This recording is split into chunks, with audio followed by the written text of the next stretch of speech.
In quanti in 30 lunghi anni possono avere coperto l'identità di Matteo Messina Denaro e fornirgli l'opportunità di avere sempre nuovi documenti? Se lo chiedono in queste ore gli inquirenti, dopo che hanno trovato in uno dei covi del boss modelli precompilati, nomi, foto, non si sa ancora se rubati o dati in prestito per consentirgli di poter girare in lungo e largo l'Italia, rivolgersi a strutture sanitarie per visite e cure, ma anche concludere affari. Lo lascia intendere anche lo storico Giuseppe Marino, che in una intervista spiega che negli anni '80 la Primula Rossa frequentava le feste della Palermo Bene, a cui partecipavano studenti di medicina poi diventati professionisti,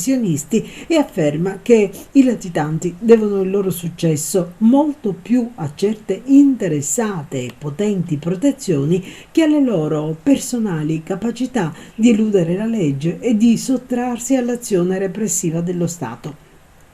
Dunque, approfondendo il tema della rete dei fiancheggiatori, assumono rilevanza le dichiarazioni rilasciate in un'altra intervista alla 7 da Giuliano Di Bernardo, gran maestro del Grande Oriente d'Italia, dimessosi dalla carica dopo aver riunito i vertici della massoneria siciliana e dopo che soprattutto dal trapanese gli erano trapelate infiltrazioni mafiose all'interno delle logge. Una rete di fiancheggiatori che non avrebbe neanche risparmiato le forze dell'ordine. Anche in questo caso si è venuti a conoscenza di un inquietante particolare rivelato dai carabinieri che gravitavano nelle zone nelle quali si muoveva Matteo Messina Denaro. Le sue prime segnalazioni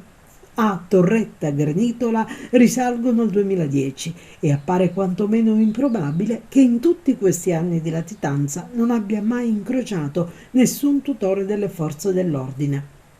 Appare ancor più strano se si considera che uno dei suoi covi si trovava a 95 metri da un bar nel quale venne installata una telecamera utilizzata nell'ambito delle indagini finalizzate all'arresto di un boss locale avvenuto poi 3 mesi dopo il suo trasferimento in vicolo San Vito. Una telecamera che, seppur a soli 95 metri dalla sua abitazione, non lo ha mai ripreso in entrata, in uscita o passaggio da quelle parti. Ma c'è altro. Nel 2021 una dichiarazione che viene dai carabinieri parla di una segnalazione partita dagli stessi e rimasta lettera morta sulla possibile presenza di Matteo Messina Denaro a Campobello.